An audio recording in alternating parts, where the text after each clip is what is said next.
자, 이제 우리 성서 유니언 매일 성경을 또 이렇게 묵상하시는 우리 성도님들과 함께, 교회들과 함께 출애굽기 성경 산책 이제 두 번째 이제 그 부분을 다루도록 하겠습니다. 저는 선한청지기 교회 섬기고 있는 송병주 목사입니다. 자, 그러면 우리가 먼저 첫 번째로 후반부 강의 전체 19장에서 출애굽기 40장까지의 전체 단락을 좀 구별하고 그 개요를 설명하도록 하겠습니다. 자, 후반부 이전을 들어가기 전에 19장을 들어가기 전에 그 이전의 맥락을 15장부터 한번 좀 이렇게 살펴보실 필요가 있습니다. 18장까지. 왜냐하면 출애굽이라고 하는 홍해 바다를 건너 나오고 난 다음 그 중간기라고 할 수 있는 그 타이밍에 일어났던 여러 가지의 이야기가 이후에 앞으로 계속해서 일어나게 될 이스라엘 사람들의 이야기의 일종의 프리뷰 같은 그런 사건들이기 때문입니다. 그것만 딱 보면 15장부터 18장을 딱 보면 19장부터 40장까지도 딱 그대로 갔겠구나 하는 그 프리뷰의 성격, 일종의 문학적으로 본다면 복선과 같은 사건이죠. 자, 19장 후반부는 홍해바다 사건과 이제 출애굽기 이후의 이야기인데, 자, 하지만 그 15장부터 이렇게 딱 보시면 이미 그 홍해바다 가루가 탁 나오고 난 다음 모습들을 볼 수가 있는데요. 15장 22절에 보면은 마실 물로 인해서 마라의 원망과 엘름의 축복이 대조가 되고 있는 사건이 터졌죠. 이스라엘이 그때 엄청난 컴플레인을 했지 않습니까? 그리고 16장에 들어가니까 또 먹거리가 원망을 하죠. 야, 우리를 또 굶어 죽이려고 데리고 왔느냐. 그래서 만나와 메추라기의 이야기가 또 이제 대조가 되는 이야기가 나오죠. 그리고 세 번째로 출애굽기 17장 1절에서 7절로 보면은 또 마실 물로 인해서 마사와 무리바의 원망이 나오고 반석에서 생명수가 터져 나오는 사건이 있게 됩니다. 자, 이 첫 번째 스토리 자체가 굉장히 자, 이게 벌써 이게 19장 후반부라고 하지만 출애굽 홍해바다 갈라지고 난 다음에 그 중간기의 사건을 보고 나면 이미 모양새가 다 똑같다라는 걸 보게 되어지죠. 이게 이스라엘의 모습이죠.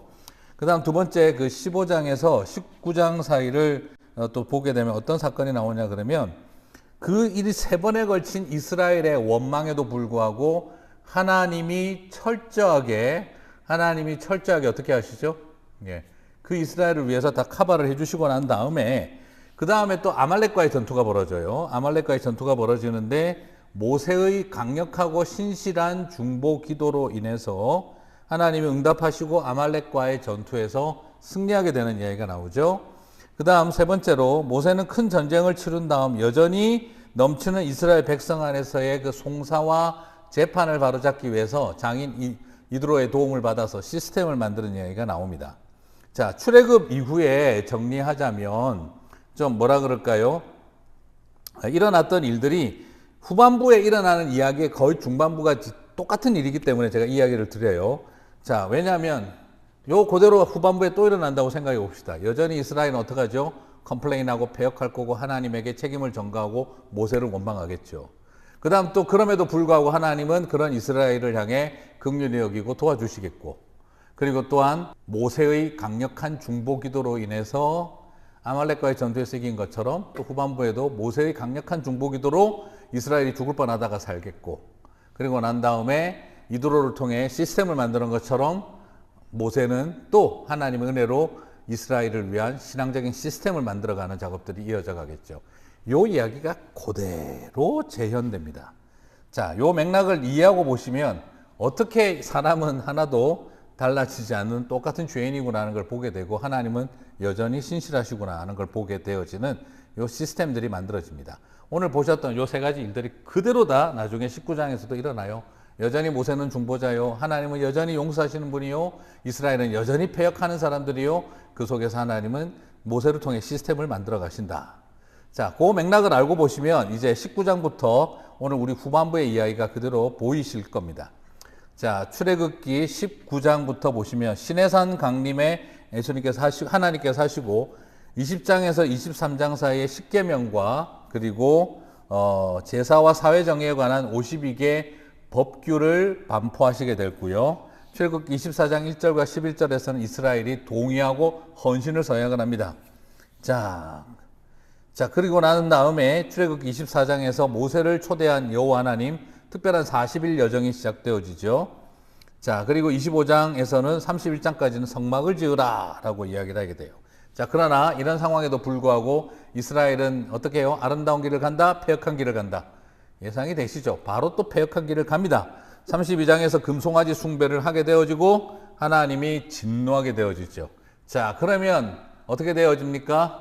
이 위기 상황을 누가 또 중보기도 할까요? 모세가 또 하나님 바짓가랑이 붙들고 중보기도를 하죠. 그러자 하나님께서 다시 참 좋으신 우리 하나님은 이런 패역한 인간들에도 불구하고 모세의 중보기도를 들으시며 다시 또 기회를 주십니다. 그리고 내가 너희와 함께 약속의 땅으로 가리라. 그러면서 돌판을 주시고 언약을 갱신합니다. 그리고 나서 35장부터 보게 되면 다시 성막을 재건하고 이스라엘의 신앙적인 시스템과 그리고 또한 제도와 조직들이 신앙적인 제도와 조직들이 정비되어져 가죠. 자, 내용 쭉 보셨는데 뭐하고 똑같습니까? 지금 15장부터 18장 사이에 있었던 그 프리뷰와 별 차이가 없는 여전히 죄 짓는 일에 실망시키지 않는 이스라엘, 여전히 죄인임에도 불구하고 참으시고 신실하신 하나님, 그리고 그 사이에 끼어 있는 모세의 중보기도, 그러면서도 다시 나라를 나라답게 만들어가기 위해 18장에서는 정치적인 그 재판 시스템, 그리고 후반부에서는 신앙적 시스템을 재정립해가는 모습을 보게 되어지죠. 자, 어쩌면 지금도 똑같지 않겠습니까? 네, 여전히 이 패턴은 우리 가운데도 일어나고 있는 게 아닐까 하는 간단하게, 지금 최대한 간단하게 제가 19장부터 40장까지의 단락을 구별했습니다. 그러나 정리하기 쉬우신 건 15장과 18장이 프리뷰라고 한다면 거의 똑같은 수준이었구나 하는 걸 보게 되어지죠. 자, 그러면 이제 후반부 이제 전체적인 강의가 이제 전체적인 강의에 들어가는데 요 맥락들을 정리해 보면 그렇습니다. 자, 꼭 기억하시기를 바랍니다. 이스라엘은 여전히 완악하고 패역하다. 그리고 또 여호와 하나님은 여전히 한결같이 신실하시다. 그리고 또 모세의 중보기도를 통해 하나님은 다시 이스라엘을 살리신다. 그리고 모세의 지도력을 세우고 모세를 통해 새로운 시스템, 영적 시스템을 만들어 하나님 나라의 통치를 이루어 가신다. 자, 여기서 우리는 굉장히 참 많은 놀라운 생각들을 하게 되어집니다. 그래서 여기서 놀라운 것은 결국 뭐냐? 이 모든 것을 이제 똑같이 일어나게 되는데 이 모든 걸 성립되게 이루어지게 하는 마지막 것은 바로 뭐냐면 십계명과 성막이에요. 그죠? 모세 사건의 출애굽기에 가장 중요하게 새롭게 브링업된 것은 구원. 그 다음에 뭐가 나오죠? 그 구원받은 백성답게 만드는 일에 가장 중요한 게 뭡니까? 첫 번째 십계명, 두 번째 성막이에요.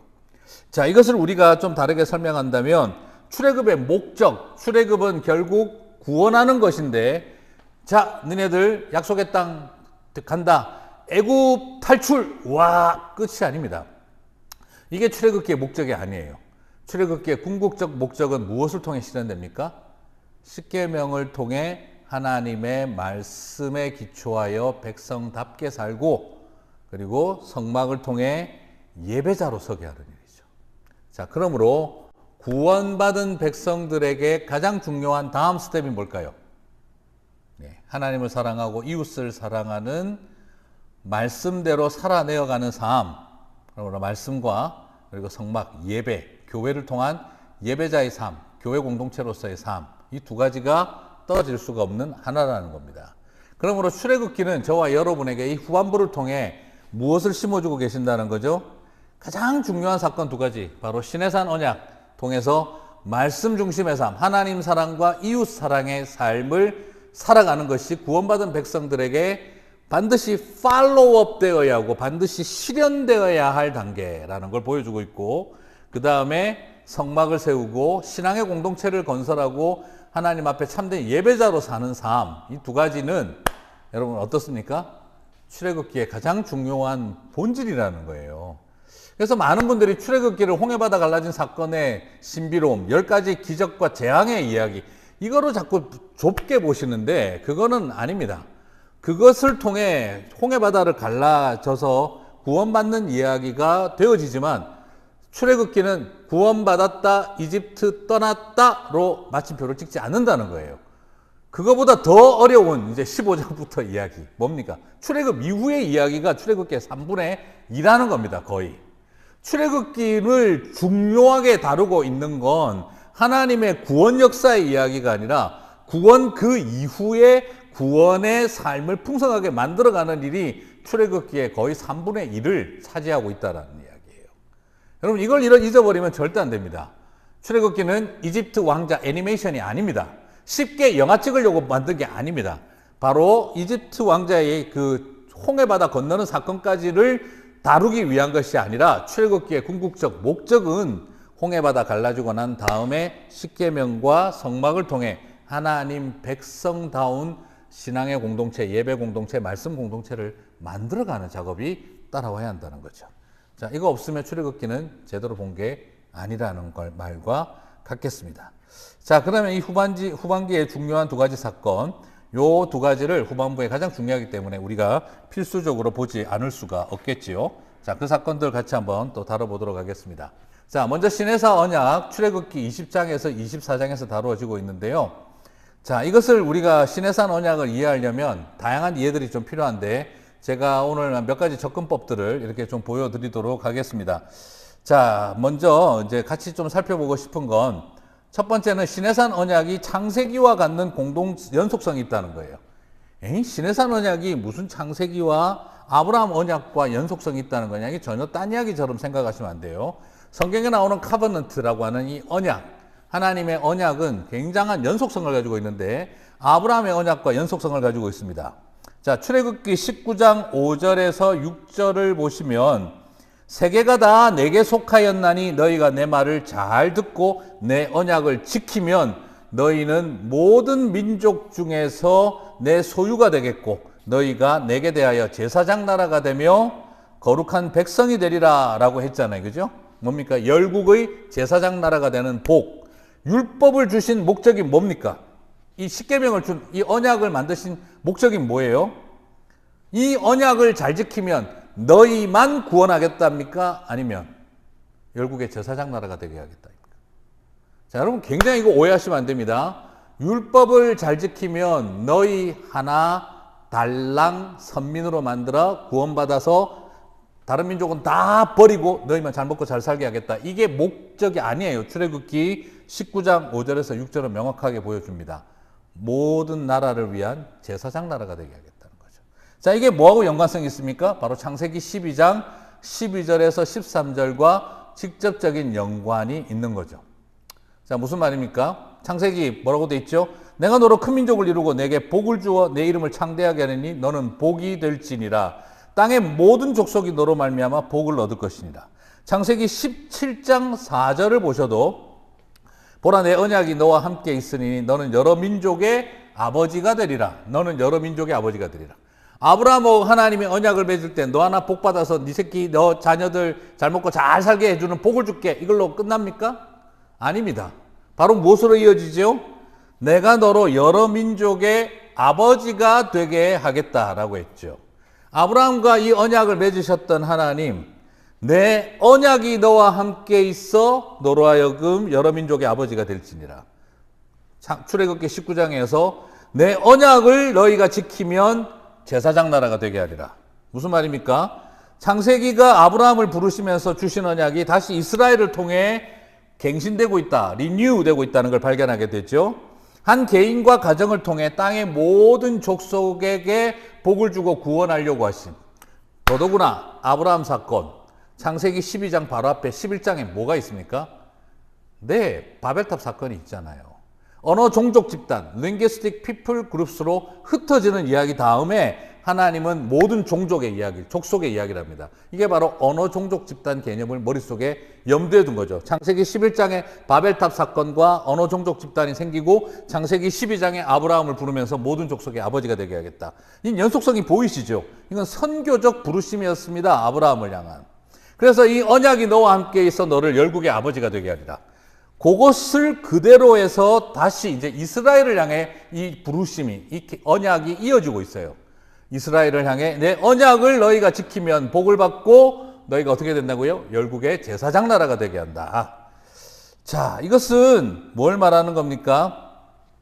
결국 하나님은 이스라엘 하나 잘 먹고 잘 살게 하기 위한 선택을 한 것이 아니라 아브라함을 부르실 때와 똑같이 이스라엘을 부르시던 맥락이 같다는 겁니다. 그러므로 여러분 잘 기억하십시오. 너희를 제자로 삼아 모든 족속으로 제자를 삼게 하기 위해서 신약시대에 와서는 열국의 아버지가 제사장으로, 그러니까 아브라함에게는 아비라고 했는데 모든 민족을 향한 아버지가 이스라엘을 향해서는 제사장 나라가 되고 신약시대로 와서는 이게 뭐로 바뀌죠? 모든 족속으로 제자를 삼으라는 거예요. 너희는 가서. 자, 같은 맥락이에요, 전부 다. 그래서 세계 선교, 열국을 위한 섬김의 이 선교적 메시지는 갑자기 마태복음 28장 19절, 20절에서 예수님이 스캔들 만들듯이 갑자기 툭 집어 던진 것이 아니라 이게 뭐죠? 창세기에서 아브라함을 부르실 때에 주셨던 그 언약이 이스라엘을 거치고 제자들에게까지, 12제자에게까지 그대로 이어져 온 거예요. 12지파를 이스라엘 12지파에게 주셨던 것처럼 12제자에게. 자, 요 흐름을 보셔야 됩니다. 요 흐름을 보셔야 돼요. 그러므로 이스라엘을 선택하신 이것은 배타적 선택이 아니라 뭐라고 해야 되죠? 선교적 선택이었다 하는 걸 보게 되어지죠. 둘째, 언약은 근본적으로 구원받는 수단으로만 맺어진 것이 아니라 결국에는 뭐라는 겁니까? 나머지는 그러면 구원받지 못하고 버렸다. 선택은 나머지에 대한 abandonment, 유기를 뜻한다라고 버림받았다가 아닙니다. 선택하신 이유는 뭐죠? 우리만 선택받고 쟤들은 버렸다가 아니라 우리를 선택하셔서 쟤들을 구원하고자 하신다는 거예요. 제사장 나라가 되고 아버지가 되고 그리고 또한 모든 족속으로 제자를 삼는 일을 해야 된다는 거죠. 그러므로 여러분 굉장히 주의하셔야 되는 것 중에 하나가 선택의 언약은 선택받은 백성만 구원하고 나머지는 버렸다라는 의도로 만들어진 것이 아니라 선택에 대한 언약은 나머지를 구하기 위한 소명에서 출발하고 있다 하는 것을 시내산 언약을 통해 우리가 발견하게 되어지죠. 자, 그리고 또한 율법을 우리가 지켜야 할 이유는 바로 뭡니까? 우리 출애굽기 19장 5절과 6절에서 보면 내 언약을 지키면 뭐가 된다고요? 내 언약을 잘 지키는 사람들은 전 세계에서 나에게 특별한 사랑을 받는 민족이 되리라로 끝나지 않아요. 내 소유가 되게 하겠다. 분명히 있긴 있어요. 그러나 끝나지 않아요. 그 다음 뭐라고 해야 합니까? 제사장 나라가 되며 거룩한 백성이 되리라. 거룩한 백성은 율법을 잘 지키는 것. 그 율법을 잘 지킨다는 게 뭘 말합니까? 나 개인적으로만 율법을 잘 지켜 거룩해진다. 이걸 말하는 게 아니에요. 제사장 나라가 되어야 뭐가 되죠? 거룩한 백성이 되는 거예요. 출애굽기 19장 5절 6절을 잘 보셔야 돼요. 그래서 출애굽기 19장 5절과 6절을 통해 율법 준수의 본질은 우리만 구원받는 길을 보여주는 것이 아니라 제사장 나라가 되게 하기 위한 거예요. 율법 준수를 하는 목적이 뭡니까? 우리만 구원이다가 아니라 제사장 나라가 되라는 거예요. 율법을 잘 지켜 제사장 나라가 되며. 근데 도대체 제사장 나라는 안 되면서 율법을 잘 지켜 나만 잘 먹고 잘 살아 선택받은 백성으로 천국 간다 생각을 하면 율법의 본질을 잃어버린 겁니다. 그래서 율법의 반쪽짜리가 된다는 거예요. 그래서 유대인들이 했던 가장 큰 잘못은 율법을 잘 지킨 게 잘못이 아니라 율법을 반만 잘 지킨 거예요. 반쪽짜리 율법의 본질을 추구했던 거예요. 하나님의 소유가 되는 것, 그것만 생각을 한 거예요. 모든 민족들 중에서 내 소유가 되며 제사장 나라가 되며 소유가 되는 것만 생각하는 거예요. 우리만 특별히 사랑해. 그게 아니라는 겁니다. 제사장 나라가 돼. 다른 나라들을 사랑하게 만들어가는 통로가 돼야 되는데 그러므로 결국에는 뭡니까? 유대인들이 했던 일은 반쪽짜리인 거예요. 정확하게 말하면 반쪽짜리도 아니고요. 진짜 양적으로 본다면 더 작죠. 정량적으로 본다면. 그래서 유대인들은 율법을 잘 지켰다가 아니라 율법의 본질을 어겼고 그리고 반쪽짜리로 만들었었다. 자, 그래서 모든 족속으로 제자를 삼으라고 한 예수님의 가르침은 율법과 반대한다, 율법을 완성한다.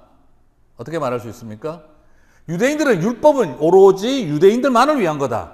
큰 착각이었던 겁니다. 율법을 잘 지키면 뭐가 된다고요? 제사장 나라가 된다고 했잖아요. 그죠? 그러므로 우리가 예수님이 모든 족속으로 제자를 삼으라고 한 것은 이 복음의 메시지를 선포하라는 것은 생뚱맞은 새로운 이야기를 끄집어낸 게 아니라 예수님은 이것이 바로 뭐죠? 유대인들이 의도적으로 배제하고 간과하고 무시했던 율법을 반쪽짜리로 만들었던 것을 바로잡아 완성하는 일이었다 하는 개념이 되겠습니다. 자, 이거 굉장히 중요한 부분이죠. 자, 그 다음 이제 시내산 언약이 갖는 두 번째 의미는 좀 이제 그 십계명에 대해서 좀 기본적인 몇 가지 좀 것들을 살펴보겠는데요. 자, 유대인들하고 차이가 있어요. 유대인들은 1계명을 출애굽기 20장 3절부터 봅니다. 그게 바로 뭐냐면 기독교에서는 1계명을 출애굽기 20장 3절부터 보는데 너는 나 외에는 다른 신들을 내게 두지 말라. 이게 1계명이죠. 그 다음 2계명을 4절 5절로 보아요. 너로 위하여 새긴 우상을 만들지 말고. 그래서 1절은 타종교에 대한 이야기, 다른 신에 대한 이야기, 두 번째는 우상에 대한 이야기, 1계명, 2계명으로 만들어요. 그런데 유대인들은 출애굽기 20장 2절부터 1계명으로 봐요.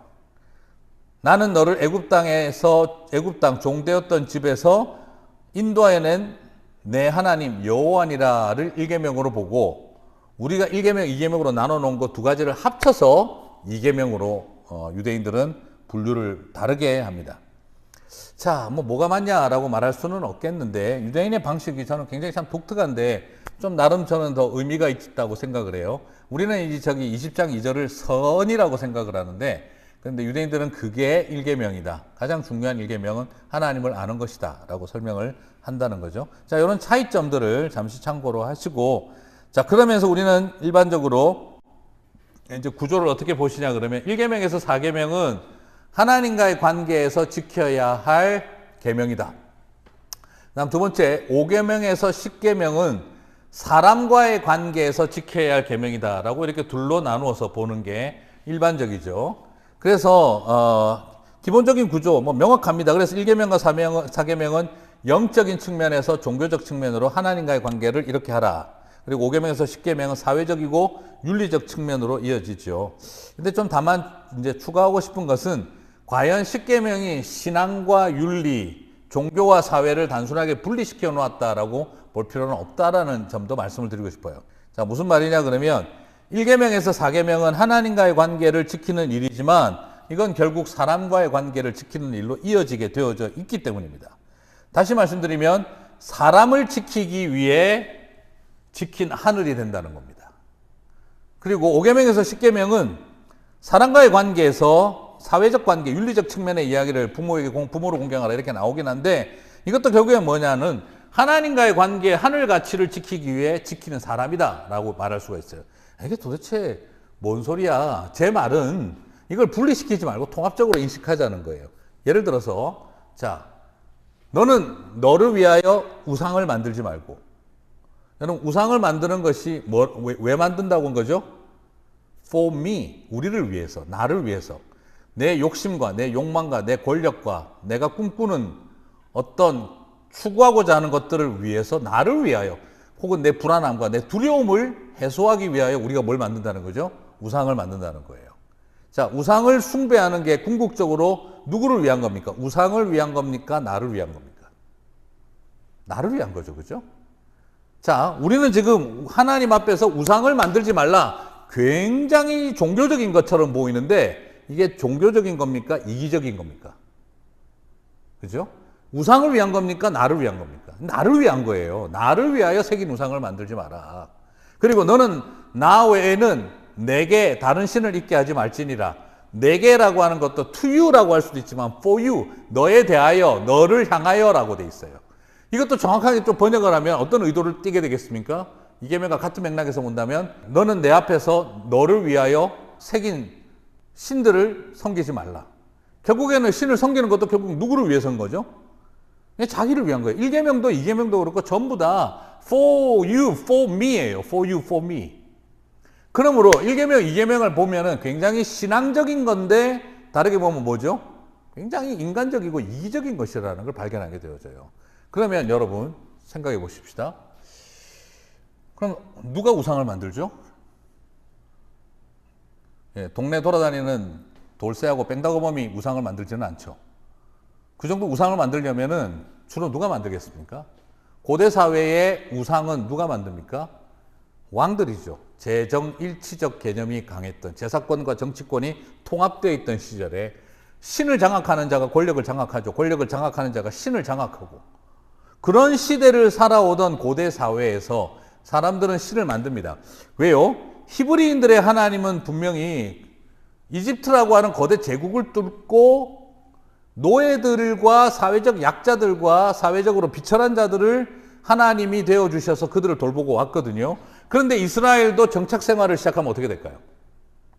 이스라엘도 정착 생활하고 내 집 마련하고 내 땅 찾고 내 집 세우고 그리고 내 밭대기 하나라도 늘리고 내가 장사하고 이제는 내가 더 이상 노예가 아니야. 내가 이제 주인이고 내가 사장님이에요. 그리고 나도 이제 지금까지 노예로 살아왔는데 이제 뭐가 될 수 있어요? 나도 이제 구청장 할 수 있고 나도 시장 할 수 있고 나도 이제 가버너 할 수 있다 이거예요. 그죠? 자, 그렇게 되면 힘없는 자들과 연약한 백성들의 하나님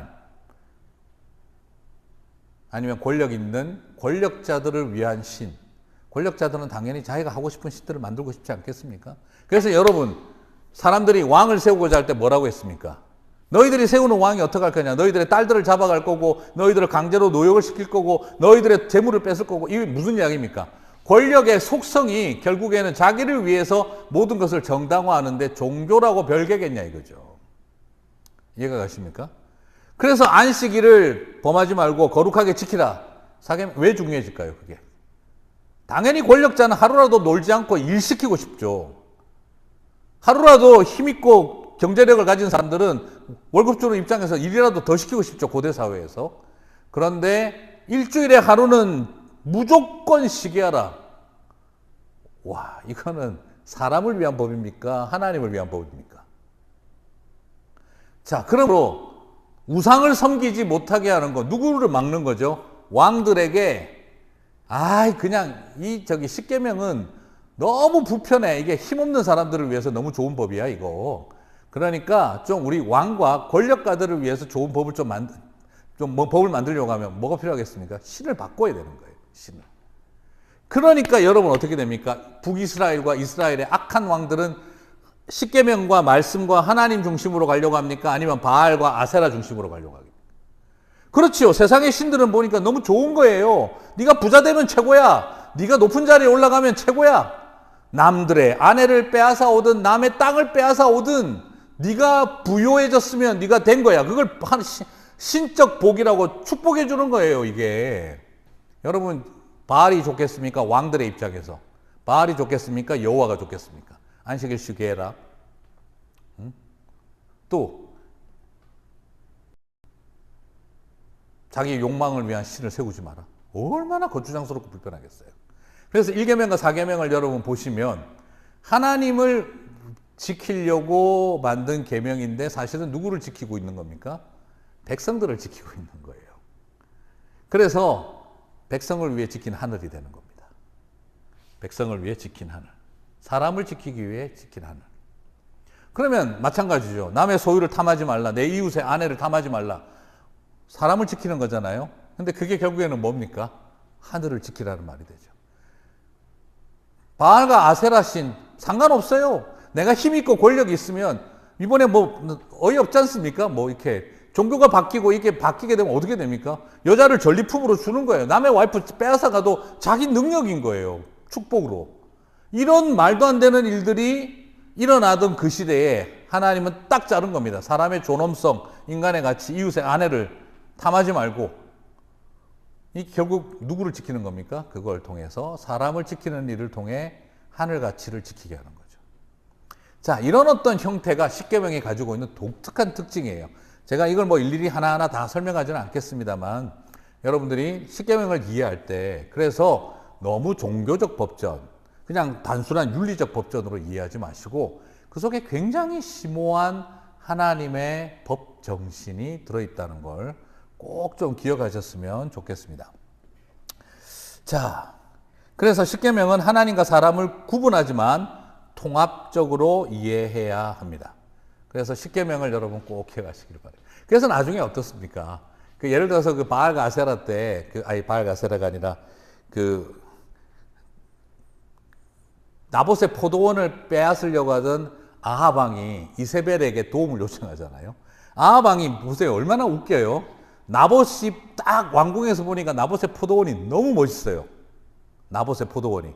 그래서 불렀습니다. 나봇, 그 포도원 좀 내가 너한테 살게. 그러자 나봇이 뭐라고 합니까? 임금이 시여 내가 뭔들 못하겠습니까? 그런데 이 포도원은 하나님이 우리에게 구획을 정하여 맡겨주신 기업입니다. 그러므로 왕도 건드리지 못합니다. 그래가지고 어떻게 하죠?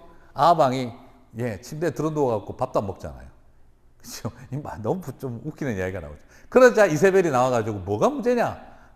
저 나봇이 하나님을 욕했다고 하자. 그래가지고 사건 조작해가지고 뒤집어 씌워서 나봇과 그의 아들들을 다 죽여버리고 그리고 아합이 그 포도원을 빼앗아가요. 자, 이것 자체가 여러 가지 십계명을 어기는 일인데 근데 정말 우리한테 놀라는 게 뭐죠? 왕이라도 일개 포도원 주인의 재산조차 못 가져갈 때가 있다. 뭐 때문에요? 하나님의 명령이기 때문에. 자, 여러분, 남의 소유를 못 가져가는 일이 결국 뭐하고 연관이 되어 있습니까? 하늘 가치를 지키는 일과 연관이 되어 있는 거예요. 그래서 나봇의 포도원 사건은 바로 우리가 딱 보는 것처럼 그저 하나님이 사회 윤리만 이 십계명에서 주고 있는 게 아니라 이걸 통해 하늘 가치를 지키게 하고 있는 거죠. 자, 우리가 이런 점을 살펴보게 되면 십계명이 그냥 단순하게 착하게 살아라잉 하는 이런 수준의 이야기가 아니라 얼마나 하늘을 지키는 일과 땅을 지키는 일, 하나님을 붙드는 신앙과 힘없고 연약한 사회적으로 소외된 백성을 돌보는 이야기가 통합적으로 인식되고 있는지를 보게 됩니다. 세상 모든 법은요, 왕이 만들었어요. 왕의 통치를 위해서 법을 만들었어요. 그런데 십계명은 누구를 위해서 만들었습니까? 네, 연약한 백성들을 위해서 하나님이 만든 법이에요. 그러니까 왕들이 걸거치는 거죠. 걸리적거리는 거죠.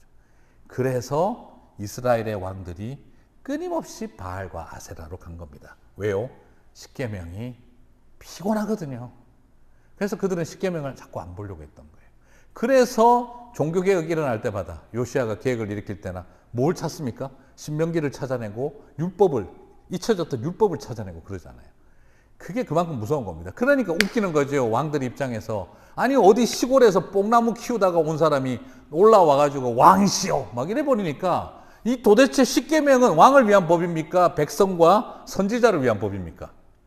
그러니까 웃기는 거예요. 막 시골에서 뽕나무 키우는 사람들도 올라와가지고 하나님 앞에 말씀을 받았다 이러면 왕이 들어야 돼요. 찍소리 못하고.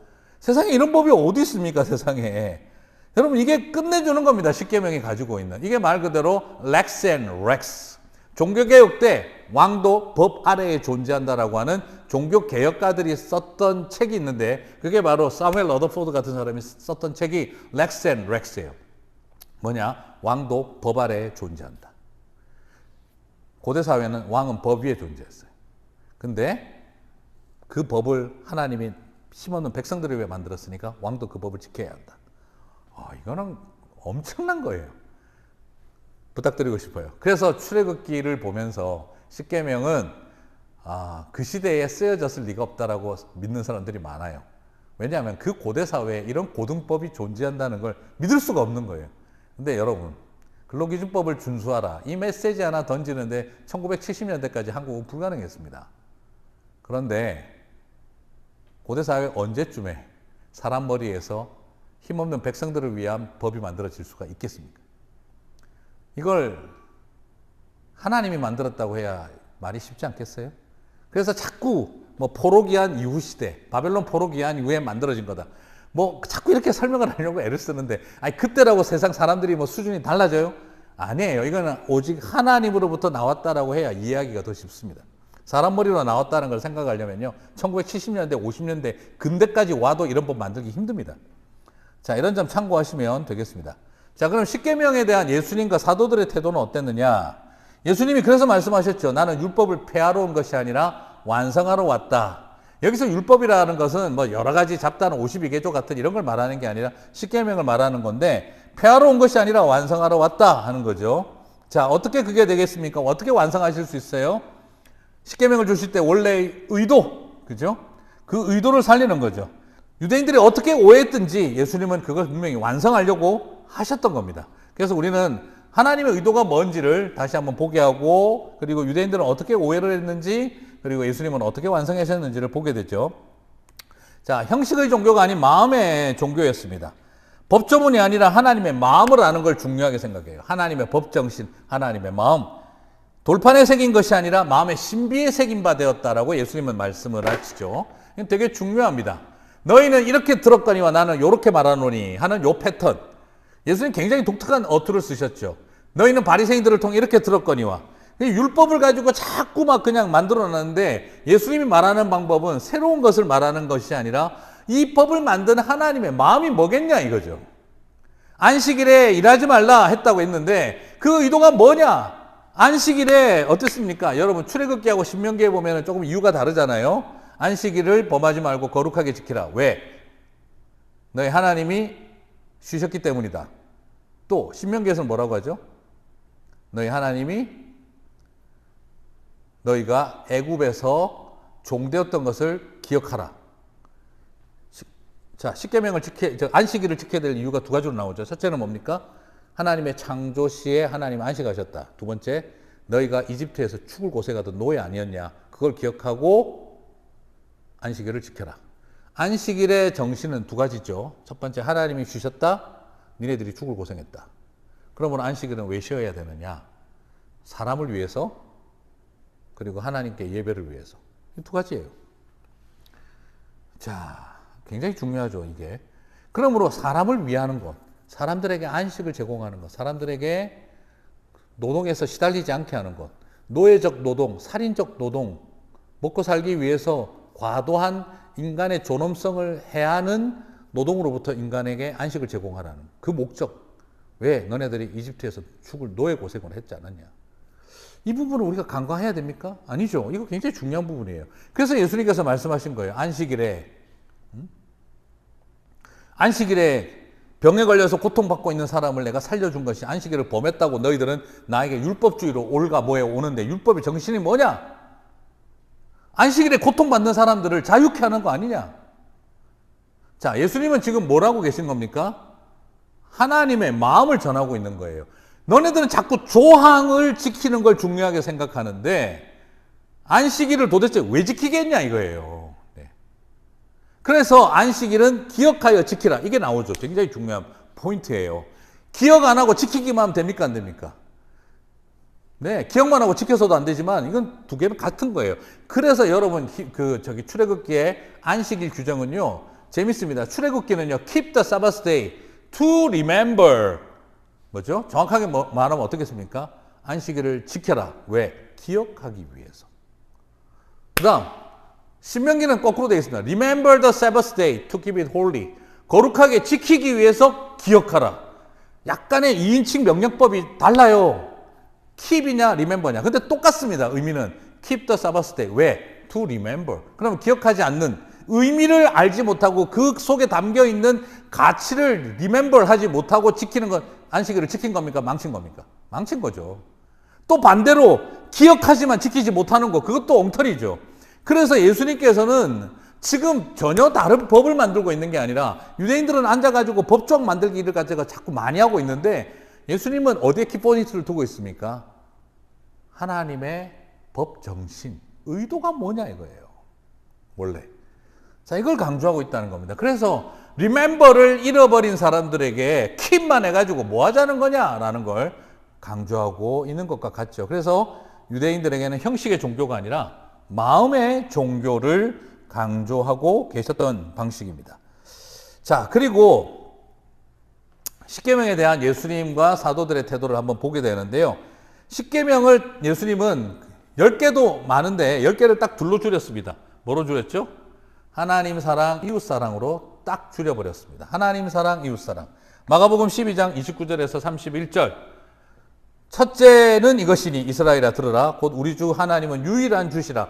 네 마음을 다하고 목숨을 다하고 뜻을 다하고 힘을 다하여 너의 하나님을 사랑하라. 그리고 둘째는 내 이웃을 내 자신과 같이 사랑하라 하신 것이 이보다 더 큰 계명이 없느니라.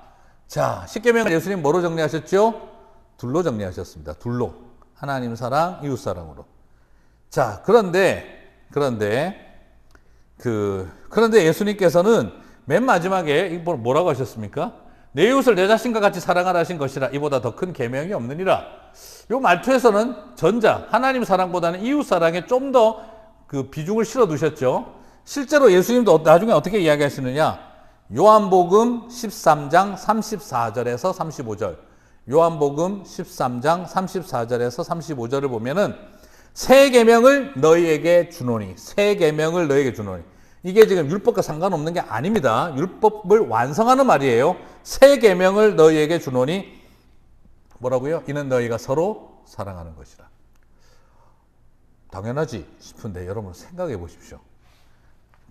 계명이라고 하면 여러분 생각할 때 하나님 사랑과 이웃 사랑 중에 하나님 사랑과 이웃 사랑 중에 어느 게 더 큰, 이걸 하나로 모으면 뭐가 더 중요할까요? 우리 보통 좀 신앙적으로 생각하고 종교적으로 생각을 한다면 뭐가 돼야 될까요? 새 계명을 너희에게 주노니 하나님을 사랑하라. 이게 정상 아닐까요? 근데 예수님 뭐라고 말씀하시죠? 너희가 서로 사랑하는 것이라. 내가 너희를 사랑한 것 같이 너희도 서로 사랑하라. 너희가 서로 사랑하면 이것으로 모든 사람이 너희가 나의 제자인 줄 알리라.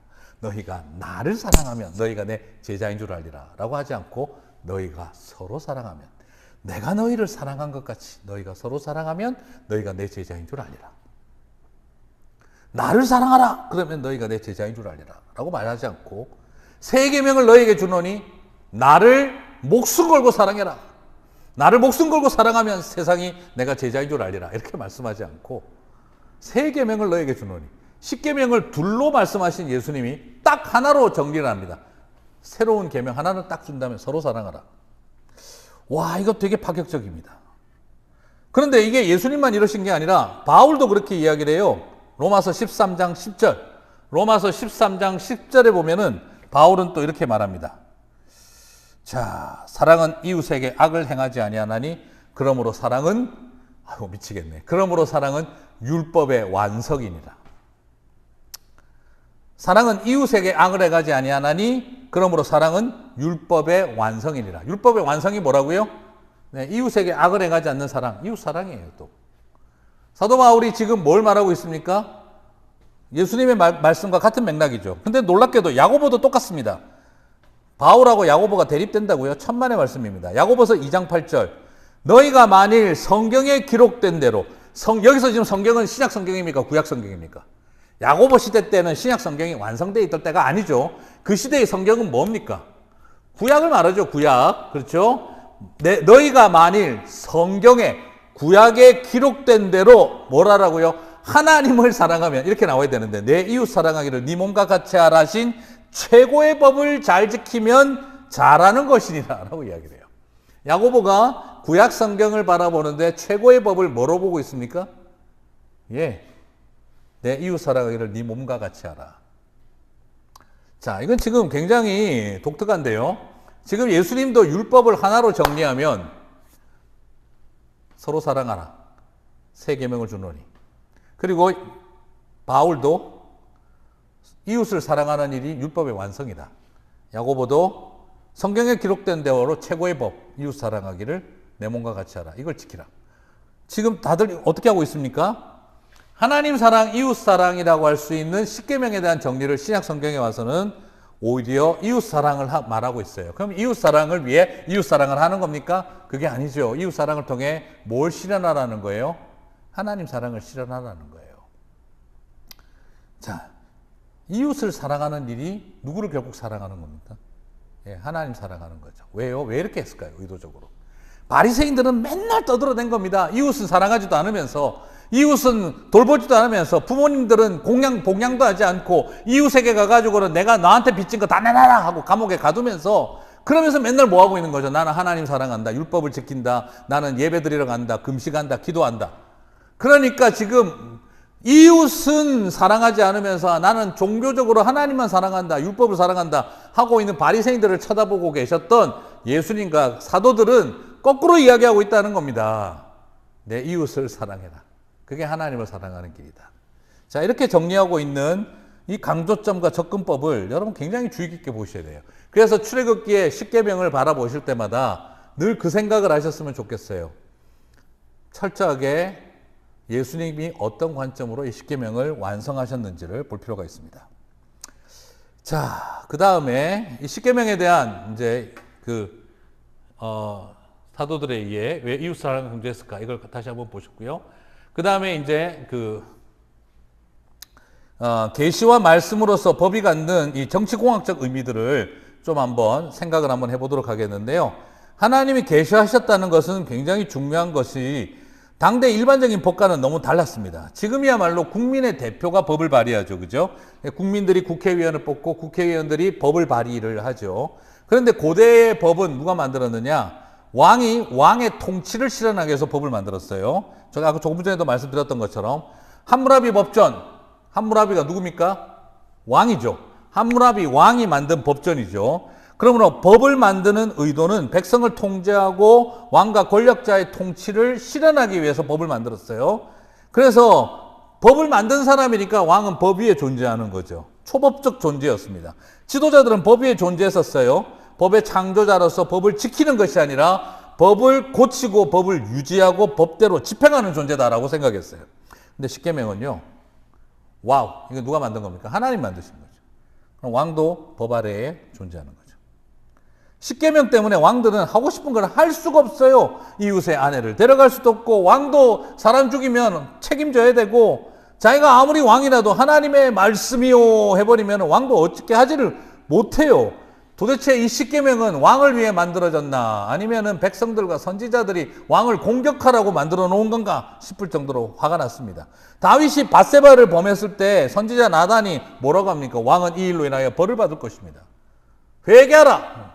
찍소리 못하는 거예요. 아합과 이세벨도 왕궁 앞에 있는 나봇의 포도원 하나 못 뺐습니다. 그래서 위증과 살인교사, 거짓말을 하다가 결국 선지자에게 개들이 내 피를 핥으리라 하는 그런 예언 앞에 서야 있습니다.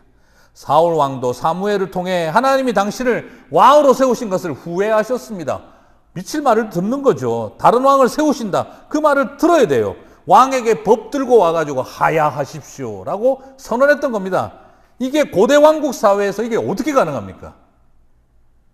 법 때문인 거죠. 하나님이 주신 신탁 때문에 안 되는 거예요. 십계명이 BC 1400년도에 만들어졌다라고 한다면 이건 엄청난 겁니다. AD 1400년대 이게 가능하겠습니까? AD 1400년대에 사람 머리에서 이런 아이디어가 나올 수 있겠어요? 근데 BC 최소한 1400년경에 이런 법이 만들어졌다라고 한다면 이게 사람 머리에서 나온 겁니까? 하늘에서 떨어진 겁니까? 예. 사람 머리에서 나왔다고 설명하려면 언제쯤 돼야 될까요? 고대성이 없습니다. 하늘에서 떨어졌다 하면 이해가 되는 거죠. 거꾸로. 그래서 출애굽 때가 아니라 바벨론 포로기한 때 썼다. 이거 다 쓸데없는 소리들이에요. 바벨론 포로기한 때는 이런 생각이 만들어질 수 있습니까? 하늘에서 떨어졌다 해야지 사람의 머리로 이게 가능할 것이라는 생각은 거의 불가능합니다. 조선이 건국될 때 정도전이 AD 1394년, 1400년경에 경국대전이라고 하는 헌법을 만들었어요. 조선을 건립하던 이성계의 태조와 함께 조선을 건국할 때 1394년에 그때 경국대전을 정도전이 지으면서 나오죠. 그 뒤로 여러분 한국 조선과 관련된 드라마에 제일 많이 나오는 말이 뭡니까? 전하 아니되옵니다. 전국에서 유생들의 상소가 빗발치나이다. 그래서 맨날 그 상소문 장계가 그냥 왕 옆에 쌓여있고 왕은 으이그 이러고 있지 않습니까? 그게 왜 가능했습니까? 왕이지만 법 아래에 존재한다. 이게 언제 가능했다고요? AD 1394년 조선의 정도전이 경국대전을 만들면서. 근데 BC 1400년경이든 1200년경이든 1100년, BC 600년경이든 이게 사람 머리에서 가능하겠어요? 그렇기 때문에 저는 십계명을 볼 때마다 이스라엘 사람들이 머리가 더 진보적이고 더 뛰어나서가 아니라 이건 그냥 하늘로부터 떨어진 겁니다. 그렇게밖에 볼 수가 없어요. 누가 노예라도 일주일에 하루를 쉬게 하라. 이게 그 시대의 사람 머리에서 나올 생각이겠습니까? 자, 이것은 바로 왕이 만든 법이 아니라 하나님이 만들었기 때문에 왕도 피해갈 수 없는 법이었다. 이게 십계명이 가지고 있는 특징입니다. 그래서 십계명의 법을 볼 때 와, 율법이라면 우리를 얽어매는 고통 이렇게 생각하지 마세요. 이 십계명은요, 인간에게 아무 힘없는 백성들이 왕 앞에서 우리의 삶의 권리를, 내 신앙의 자유를, 내 믿음의 자유를, 내 예배의 자유를 그리고 내가 안식일을 할 수 있는 안식의 자유를. 하나님은 왜, 제가 제일 답답해하는 게 왜 일요일에 공부 못하게 하셨을까요? 왜 일요일에 장사 못하게 하셨을까요? 법 정신을 알면 그런 질문을 할 수가 없습니다. 자, 이것은 우리가, 그래서 아직도 지금 보면 주일날 밥 사먹, 주일날 돈 쓰는 인간들, 도대체가 이 법 정신이 뭔지를 모르는 상태에서, 네, 우리가 지금 이 바보 같은 행동들을 혹시 하고 있는 게 아닐까 하는 조심스럽지만 그 질문을 던지고 싶습니다. 그 다음 10계명과 52개 추가 법규의 구별이 좀 필요한데요. 자, 동일한 시대에 동일한 하나님께 수여받았는데 10계명과 그 다음에 10계명 다음에 52개조 법규가 나오죠. 누가 이렇게 됐었을 때는 저렇게 하고, 소가 어떻게 했었을 때, 누가 사기를 쳤을 때, 누가 누구를 죽였을 때 이렇게 풀어가라 하는 굉장히 복잡한 법규들이 주어져 있죠. 약 한 52개조가 주어지는데요. 자, 어떻게 됩니까? 성경에 나오니까 그대로 지킵니까? 안식일을 보면 돌로 쳐 죽여라 이런 것들, 그 다음에 누가 누구의 딸을 어떻게 하면 데리고 가서 결혼해서 살게 해라 이런 거 그대로 문자 그대로 지금도 지켜야 되나요? 자, 성경 말씀인데, 하나님 말씀인데, 자, 이거 굉장히 조심스럽죠. 자, 여기서 여러분들이 좀 구별하셔야 될 것은 통전적 언약이냐 아니면은 한시적 법규냐. 자, 시대에 제한된 한시적 법규로서 언약이냐 아니면 시대를 넘어서 적용해야 될 통전적 약속이냐. 이 두 가지를 구별해야 돼요. 자, 무슨 말이냐. 그래서 10계명은 뭡니까? 통전적 언약이다. 그러면 뒤에 나오는 52개조 법규는 통전적이라고 해야 될까요? 아니면 시대에 제한되어진 한시적, 문화적, 사회적 특징에 좀 영향을 받은 것이다라고 해야 될까요? 자, 무슨 말이냐? 시대성을 가진 언약이기 때문에 52개 법규는 세월이 흘러가도 무조건 문자적으로 접근해라 이렇게 접근하면 완전히 아니다라는 겁니다. 그건 성경을 부정하는, 성경 말씀을 부정하는 게 아니에요. 10계명, 그렇다고 또 오해하지 말아야 될 것은 10계명은 해석이 전혀 필요치 않다. 그런 의도도 아니에요. 10계명도 정확한 의도를 알기 위해서 문화적, 시대적 배경을 정확하게 알고 해석해야 됩니다. 하지만 죄의 현실을 뛰어넘어 yes or no로 대답해야 될 분명한 어떤 태도들을 요청하죠. 일종의 창조적 원칙과 같은 겁니다. 그런데 52개조 법규는 표면 구조와 문자주의에 사로잡히면 안 된다 이 말입니다. 기계적으로 적용하면 안 돼요. 문화적, 시대적인 어떤 그 배경이 반영되어 있고 죄악된 현실을 감안해서 만들어진 법규라는 거죠. 그래서 때로는 너무 과하게 적용되기도 하고 너무 엄격하게 적용되기도 하고 때로는 어떤 경우에는 좀 창조적 원칙으로 바뀌어져야 되는데 너무 현실적으로 만들어진 것도 있다 이 말이에요. 그래서 어떻게 보시면 되느냐. 52개조 법규는 통전적인 하나님의 말씀인 10계명과 같은 레벨로 보는 것이 아니라 변혁이 필요한 현실에 기초하여 정리되어진 관습법으로 볼 필요가 있어요. 그래서 52개조를 기계적으로 문자적으로 적용하자. 그거는 큰일 날 위험한 발언이 되죠. 그러면 그건 무의미하고 필요 없다. 그 뜻도 아니죠. 중요한 건 뭡니까? 이런 법이 만들어지게 된 배경이 뭘까? 그래서 법 정신을 찾아오는 게 중요한 겁니다. 법 정신을 찾아와서 동시에 오늘날 그러면 우리의 현실에 이걸 어떻게 어플리케이션을 만들 수 있을까? 그게 이제 우리가 주어지고 논의해야 될 영역이 되겠죠. 자, 그런 맥락에서 10계명과 52개의 법규를 너무 어떻게 억셉하고 어떤 면에 있어서는 악유가 필요한지를 여러분들이 좀 전제를 잘 가지고 접근하시면 좋겠다 싶습니다. 자, 그러면 이제 10계명 후반부의 두 번째 사건인 성막에 대해서 살펴보겠는데요. 자, 성막에 대한 기본적인 설명은 출애굽기 2년 차에 완성이 되어졌어요. 그리고 길이가 100규빗이고 폭이 50규빗으로서 휘장으로서 사면을 가려졌습니다. 자, 이렇게 여기 지금 그림에도 보는 것처럼 길이는 100규빗이고 그리고 폭은 50규빗이었죠. 자, 그런데 한 가지 또 재미난 것은 그 100대 50, 요 비율이 뭐하고 똑같으냐 그러면 노아의 방주랑 비율이 똑같습니다. 험한 바다 위를 방주가 다니는 것처럼 하나님의 인도하심을 따라 노아의 방주가 그 거친 검은 바다 위를 다닌 것처럼 황량한 사막 위에 같은 사이즈의 그 규격 비율을 가진 성막이 또 구름기둥과 불기둥을 따라 갔다는 것은 굉장히 재미있는 유사점이 보이죠. 그죠? 자, 60개의 청동기둥으로 휘장이 주변을 딱 둘러섰고 입구는 동문 하나. 예, 또 하필이면 왜 동쪽으로 놨을까요? 네. 재미난 것은 뭐 해 뜨는 곳을 향해 뭐 그런 것도 있겠지만 저기 동쪽으로 난 거는 성경에 하나 독특한 특징이 있죠. 에덴의 동쪽. 네. 에덴의 동쪽. 카페 이름 같습니다만 크리스찬이 에덴의 동쪽 만들었다. 그건 성경을 전혀 안 읽고 있다는 뜻이에요. 에덴의 동쪽은 네, 아담과 하와가 하나님을 떠나 에덴의 동쪽으로 갔다는 뜻입니다. 자, 그거 함부로 아무데나 적용하시면 안 돼요. 자, 그래서 에덴의 동쪽으로 갔다. 가인이 동쪽으로 갔다. 이렇게 되거든요. 그럼 무슨 뜻이죠? 예. 성전의 입구가 성막의 동쪽을 향해 열려 있다. 하나님을 떠나간 백성들을 향해 열려 있다는 거죠. 들어오는 문은 딱 하나밖에 없다. 예수 그리스도 뿐이다. 의미를 갖고 있습니다. 그렇게 들어오면 먼저 번제단을 만나게 되고 그 다음에 물두멍. 번제단에서 죄사함을 받지만 제사장들이 그 뜰락을 지나면서 물두멍에서 다시 한 번 더 자기를 정결하게 하고 그리고 성소로 들어옵니다. 이 성소로 들어오게 되는데 성소는 위에 지붕이 사중구조로 되어 있었고요. 그리고 가운데 두꺼운 휘장으로 성소와 지성소로 다시 나뉘어져 있습니다. 그리고 성소 내부에는 서쪽으로는 등잔대가 동쪽으로는 떡상이 있고 위로는 분향단이 구성이 되어져 있죠. 자, 그리고 그 지성소 안에는 당연히 언약궤가 있는데 그 언약궤 안에는 십계명 2돌판과 그리고 만나 한 오멜을 담은 항아리가 있고 그리고 아론의 쌍난 지팡이 3가지가 들어 있습니다. 그리고 이 지성소 안에 있는 이 언약궤 위에는 뚜껑이 우리가 속죄소, 시은소라고 하는 속죄소라고 하는 두 그룹이 천사의 날개처럼 있고 그리고 만들어진 뚜껑이 그 시은소를 덮고 있죠. 그래서 우리가 많이 보는 거 있잖아요. 그죠? 그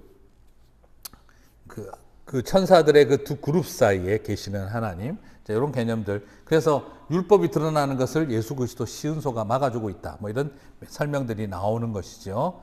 자, 그러면 오늘 이거 다 설명하려면 너무 시간이 많이 걸리는데 앞으로 그는 많은 분들이 매일 성경을 통해서 하실 거고요. 자, 오늘 이제 성막에 대해서 기본적으로 좀 아셔야 될 설계에 대해서만 좀 이야기를 하겠습니다. 성막 설명 개요 간단하게 말씀드렸고, 자, 이것을 붓살렐에게 만들도록 시켰어요. 자, 저는 이게 개인적으로 좀 궁금한 것 하나가 있는데 그게 바로 뭐냐면 이스라엘이 하나님이 붓살렐에게 성막을 만들도록 시켰는데, 자, 이걸 알기 위해서 제가 좀 궁금한 질문이 하나 있는데, 이스라엘이 아론을 통해서 황금 송아지를 만드는 그 엄청난 죄를 짓고 있을 때 저는 궁금한 것이 하나 있었습니다. 훌은 어디로 갔을까? 여러분, 아론과 훌이 아말렉과의 전투에서 모세의 오른팔 왼팔을 같이 붙들고 같이 중보기도 했지 않습니까? 근데 아론과 그의 아들들이 금송아지 만들어서 난리치고 있을 때 훌은 도대체 뭘 하고 있었을까요? 같이 도왔을까요? 아론과? 저는 그게 늘 궁금했어요. 도대체 훌은 어디로 갔나? 원리를 찾아라 하듯이 훌을 찾아라. 성경에서 아무리 봐도 없어요. 근데 훌이 마지막 나타난 장면이 나옵니다. 바로 언제냐? 여호수아와 함께 40일 동안 하나님 만나려고 산으로 올라가면서 훌과 아론에게 맡겼다고 분명히 돼 있어요. 모든 그것을. 그러면 훌이 있었다 없었다? 금송아지 사건 있기 직전까지 있었다 없었다? 있었던 거죠. 근데 금송아지 사건이 바로 터졌는데 그 다음에 그럼 훌은 어디로 갔던 걸까요? 그 뒤로 훌 이야기 나오는 거 보셨어요? 출애굽기에서 한 번도 나오지 않습니다. 도대체 어디로 갔을까? 자, 저도 너무 궁금했는데 아무리 찾아봐도 답이 없어요. 그런데 유대인들 전승에 의하면 뭐 성경에 나오는 건 아니니까 정확하게 알 수는 없지만 유대인들의 전승에 의하면 훌과 그의 아들은 아론과 그의 아들들이 금송아지를 만드는 일을 할 때 반대하고 이스라엘 백성들을 막아서다가 돌에 맞아서 순교했다라고 유대인 전승에는 나와요. 자, 이건 성경에 나오는 게 아니라서 우리가 어느 정도까지인지는 알 수는 없지만 유대인들의 전승을 우리가 신뢰한다면 지금 훌은 어떻게 된 겁니까? 아론과 그의 아들들이 우상을 만드는 일을 돕는 배교의 길을 걸어갈 때 훌과 그의 아들은 순교의 길을 걸어갔다는 거죠.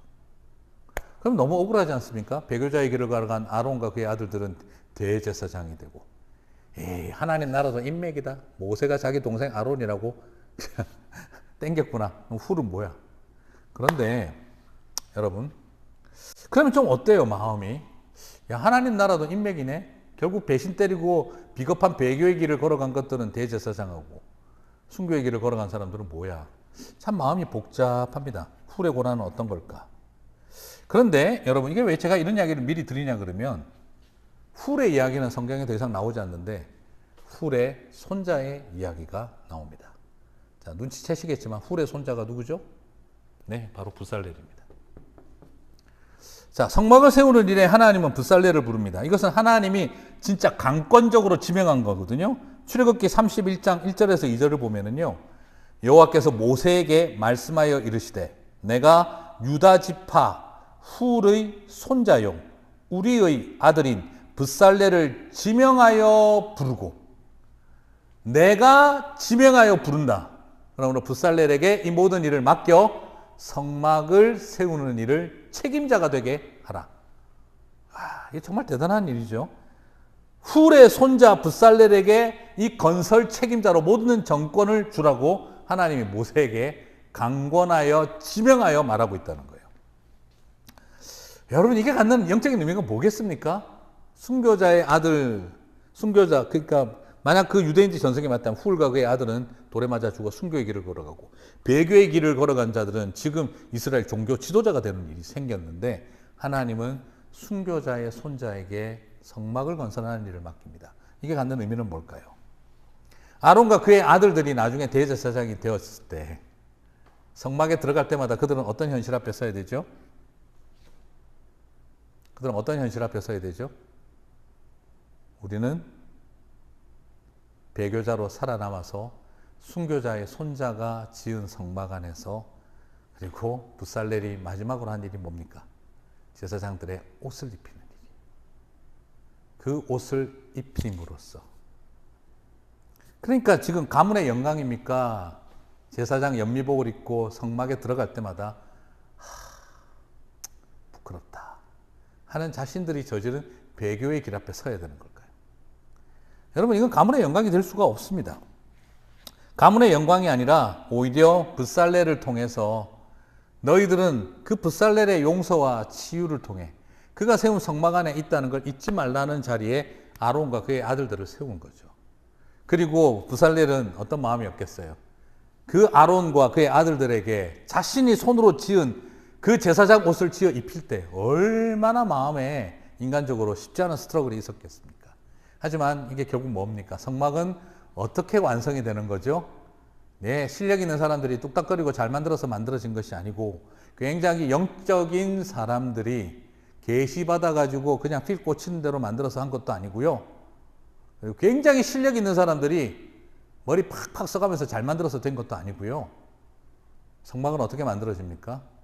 가해자와 피해자가, 상처 입은 자와 상처 준 사람이 함께 서로를 용서하고 회개하고 하나님 앞에 엎드리며 완성되는 게 뭡니까? 성막입니다. 그래서 싸워서 갈라지는 교회 아닙니다. 용서 못하고 서로 끝까지 미워하는 성도, 대단히 죄송하지만 우리는 성도의 길을 잃어버린 겁니다. 붓살렐 입장에서 저거는 제사장 감도 아니야 라고 생각되어지는 아론에게, 그리고 또한 그 자리에서 부끄러워할 줄 알고 미안해할 줄 알고 그러면서 세워져 가는 것, 저는 이것이 성막의 완성이었다라는 것을 여러분하고 좀 나누고 싶습니다. 자, 출애굽의 성막은 자, 이렇게 만들어지고 있습니다. 그래서 출애굽의 완성과 성막의 완성은 연관성을 갖습니다. 출애굽기 3장 18절을 보시면 그들이 내 말을 들으니 너는 그들의 장로들과 함께 애굽왕에게 이르기를 히브리 사람의 하나님 여호와께서 우리에게 임하였은즉 우리가 우리 하나님 여호와께 제사를 드리려 하오니 사흘길쯤 광야로 가도록 허락하소서 하니라. 자, 지금 출애굽기 3장 18절에서 하나님이 모세에게 말씀하십니다. 뭐라고요? 우리 하나님 여호와께 제사를 드리려 하오니 사흘길쯤 광야로 가서 제사 드릴 수 있게 해주십시오 하고 모세야 바로에게 요청해라. 지금 하나님이 모세에게 뭘 요청하라고요? 사흘길쯤 가서 우리 하나님께 예배할 수 있도록 우리 이스라엘 백성들로 하여금 나가게 해달라고 요청해라는 거예요. 여러분들 되게 중요한 포인트죠. 출애굽기의 목적이 결국 뭡니까? 하나님이 주신 목적, 내 백성으로 하여금 내 이름을 부르고 예배자가 되게 하라. 이게 출애굽기의 목적이었어요. 자, 그러므로 출애굽기의 목적은 예배를 드리려 내 백성으로 하여금 하나님 앞에 제사를 드리게 하라. 이것이 목적이었는데, 그렇다고 한다면 출애굽은 이집트 밖으로 몸뚱아리 밖으로 옮겨 놓는 것이 출애굽의 목적이 아니라 그들이 뭘 해야 출애굽의 목적을 이루는 겁니까? 참 하나님 여호와 하나님 앞에 예배자로 서는 일이 일어나야 뭐가 된다는 겁니까? 완성된다는 겁니다. 출애굽의 목적이 몸의 탈출이 아니라 영혼의 예배자가 되는 삶. 그러니까 여러분 여기서 유대인들이 황금 송아지를 만드는 행동이 얼마나 끔찍한 잘못인지를 여러분 보시겠죠. 그죠? 자, 그래서 출애굽기는 그래서 홍해바다 사건 다음에 마치는 게 아니라 40장 곧 성막을 완성함으로 출애굽기가 끝이 납니다. 그래서 출애굽기는 이집트 왕자가 아닌 겁니다. 애니메이션이 아닌 겁니다. 그래서 출애굽기는 13장에서 폼나게 끝나는 게 아닌 거예요. 홍해바다가 갈라졌다, 와 우리는 해방됐다로 출애굽기가 끝이 나는 게 아니라 40장까지 더 가야 됩니다. 그래서 가서 결국에는 뭐가 완성되니까 출애굽기가 끝이 나죠? 성막이 완성되고 예배가 드려졌더라 하니까 뭐가 끝납니까? 출애굽기 40장이 끝나는 겁니다. 그러면 여러분, 내가 예수 믿어서 구원받았다로 끝나는 것이 아니라 내가 예수를 믿고 구원받고 하나님의 말씀과 예배 앞에 온전한 말씀으로 풍성하고 예배로 부요한 사람이 되어질 때 출애굽이 끝나는 겁니다. 출애굽의 완성은 우리에게, 그래서 결국에는 이게 뭐가 되는 겁니까? 여러분 마지막에 어떻게 되겠어요? 이 출애굽은 언제 완성이 되느냐? 바로 계시록에서도 그래서 말하는 겁니다. 새 예루살렘이, 그죠? 하늘에서 임하고, 그리고 새 예루살렘이 우리 가운데서 역사하고, 그렇게 되어지는 겁니다. 자, 그래서 이제 나중에 종말론 볼 때도 다 어떻게 됩니까? 우리 가운데 모든 민족과 열방들이 예배자로 모이잖아요. 그죠? 자, 그러니까 이 점 참고하시고요. 자, 그래서 창세기의 에덴을 이제는 또 천막으로, 성막으로 다시 재현하셨는데요. 자, 무슨 말이냐 그러면, 그 창세기에서는 또 보면은, 창세기에서는 에덴을 성막으로 다시 재현을 하는데, 출애굽기 25장 8절을 세 번역으로 보게 되면, 내가 그들 가운데 머물 수 있도록 그들에게 내가 머물 성소를 지으라 하여라 라고 하거든요. 자, 이 본문은 분명히 하나님이 모든 곳에 계신데 특별히 임재하신 에덴처럼 성막이 같은 의도로 만들어졌다는 걸 보여주고 있어요. 자, 에덴을 만드실 때 하나님이 직접 개입한 것처럼 성막도 하나님이 야 지어라, 내가 거기 거하고 싶다. 자, 그러면 하나 몇 가지 예를 좀 들어드리면, 에덴의 모티브하고 너무 연관성이 있어요. 각종 꽃들을 두게 하고 식물들을 두게 했습니다. 각종 식물들을 두게 했죠. 그 다음 두 번째, 금, 보석, 호마노, 베들리엄 같은 보석류가 어딥니까? 저기 에덴 동산에서 나오죠. 티그리스강, 유프라데스강 강들이 발원하고 거기에 금과 보석과 호마노와 또 베들리엄 같은 보석류들이 나옵니다. 근데 재미난 것은요, 창세기 2장 12절, 그 땅에 금은 순금이요 베들리엄과 호마노도 있으며 이렇게 되어 있는데, 출애굽기 25장 7절에 보면 보석 중에 호마노가 나옵니다. 예. 호마노를, 성막을 만드는데 호마노를 유난히 많이 명시하고요. 또한 만나와 베들리엄이 연관성이 있어요. 무슨 말이냐 그러면, 민수기 11장 7절에서 보면 만나는 가시와 같고 모양은 진주와 같다 했는데, 이 진주와 같다라는 말이 히브리어로 베들리엄입니다. 예. 그러므로 여러분, 진주는 에덴의 보석 중에 하나, 이 베들리엄이거든요. 그래서 지성소 안에, 그 항아리 안에, 언약궤 안에 뭘 두겠습니까? 만나를 넣으라고 했잖아요. 베들리엄을 상징하는 바로 진주와 같은 만나, 가시와 같고 그 베들리엄을 들어가겠죠. 금은 너무 많이 써놔서 제가 따로 표현하지 않겠습니다. 그래서 지금 에덴을 모티브로 해서 만들어지고요. 그 다음에 천사와 그룹이 등장하는데, 에덴을 막을 때 뭘로 했습니까? 두루도는 화영검을 꼽아 천사 그 그룹들이 그것을 막았다 그랬죠. 그런데 에덴 동산을 동쪽에 그룹들을 두고 이렇게 막았거든요. 창세기 3장 24절에서. 근데 출애굽기 26장 1절에서 보면, 너는 성막을 만들되 가늘게 꼰 배실과 청색, 자색, 홍색 실로 그룹을 정교하게 수놓은 10폭의 휘장을 만들지니. 이제는 어떻게 합니까? 그룹들이 막던 그 그룹들을 만들어 놓고 그 그룹을 통과하여 들어갑니다. 에덴에다가 그 동쪽으로 에덴 동산을 동쪽에 그룹을 두어 막아버렸는데 이제 동쪽에 문이 만들어지고 그 그룹을 수놓아서 그룹을 통과해서 들어가요. 그러므로 이제 지금 이게 뭐라는 겁니까? 예, 성막이 에덴인 거죠. 네. 자, 그리고 성막은 하나님이 우리와 거니는 곳이다. 에덴은 하나님이 거하시는 장소이면서 아담과 하와가 하나님과 함께 거닐었던 곳인데요. 자, 성막을 통해서 하나님과 이스라엘이 동행을 합니다. 애국과 이 에덴과 똑같은 모습을 보여주고 있죠. 이건 나중에 뒤에서 한 번 더 언급을 하겠습니다. 자, 이처럼 에덴을 모티브로 이제 만들어진 것이 성막이다 하는 것도 보게 되겠고요. 그 다음에 또 성막은 예수님이 복선이 되고 종말에 복선이 됩니다. 다 연관이 되어 있어요. 네. 요한복음 1장 14절에 보시면 말씀이 육신이 되어 우리 가운데 거하심에 라고 되어 있죠. 그죠? 우리 가운데 거하심에, 이게 어떻게 되느냐? 이 거하심에라는 말이 뭐냐면 정확하게 하면 이게 장막을 치심에입니다. 이걸 히브리어로 번역하면 장막을 치다라는 말이 됩니다. 자, 예수님이 육신이 되어 우리 가운데 장막을 치셨다는 거죠.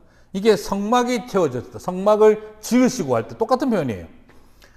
자, 그래서 주님이 함께 하시며 그분과 함께 하셨던 모든 것이 성막이 되었고 에덴이 된다라는 말이 되겠죠. 그리고 이 거하심에와 같은 표현이 출애굽기 25장 8절에서 내가 그들 중에 거할 성소를 이라고 할 때 이것도 똑같고요. 출애굽기 29장 45절에서도 내가 이스라엘 자손 중에 거하여 할 때랑 똑같은 표현입니다. 자, 이것이 헬라어 히브리어 바꿀 때 같이 번역되는 단어들입니다.